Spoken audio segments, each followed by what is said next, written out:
சிண்டு. தமிழக வெற்றிக் கழகத்துடைய தலைவர் அதனுடைய கட்சியின் கொடியை இன்று அறிமுகப்படுத்தியுள்ளார்.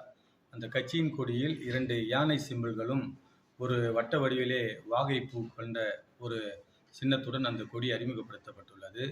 அதாவது 1968ஆம் ஆண்டு சிம்பிள்ஸ் அலாட்மெண்ட் ஆக்ட் அதன் பிரகாரம் எலெக்ஷன் கமிஷனில் 2003 அன்று ஒரு அமெண்ட்மெண்ட் எடுத்து வரப்பட்டு 2004 அதில் நோட்டிஃபிகேஷன் கொடுத்து, அதாவது யானை சின்னத்தை அசாம், சிக்கிம் தவிர வேறு எந்த மாநிலத்திலும் எந்த அரசியல் கட்சிகளும், அங்கீகரிக்கப்பட்ட அரசியல் கட்சிகள், அங்கீகரிக்கப்படாத அரசியல் கட்சிகள், மாநில கட்சிகள் மற்றும் தேசிய கட்சிகள் யாரும் யானை சின்னத்தை எந்த வடிவத்திலும் பயன்படுத்தக்கூடாது என்று தேர்தல் கமிஷனுடைய உத்தரவு உள்ளது.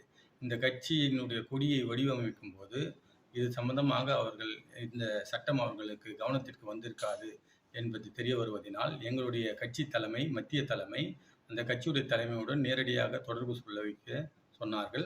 அதன் அடிப்படையில் நேரடியாக அவருடைய மேனேஜர் வெங்கட் என்பவரை தொடர்பு கொண்டோம்.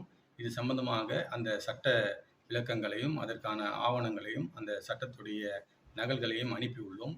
அவர்கள் இது சம்பந்தமாக பரிசீலித்து முடிவெடுப்பதாக சொல்லியிருக்கின்றார்கள். அது நல்ல முடிவாக இருக்கும். கட்சிகளுக்குள்ளே ஒரு முரண்பட்ட ஒரு கருத்து வந்து விடக்கூடாது என்பதற்காக எங்களுடைய மத்திய தலைமை அவர்களுக்கு நேரடியாக இந்த தகவலை தெரிவித்து அந்த சட்ட நகல்களை வழங்குமாறு எங்களுக்கு கூறினார்கள். அதன் பிரகாரம் வழங்கியிருக்கின்றோம். அதன் அடிப்படையிலே அவர்கள் ஒரு நல்ல முடிவை எடுப்பார்கள் என்று நாங்கள் நம்புகின்றோம்.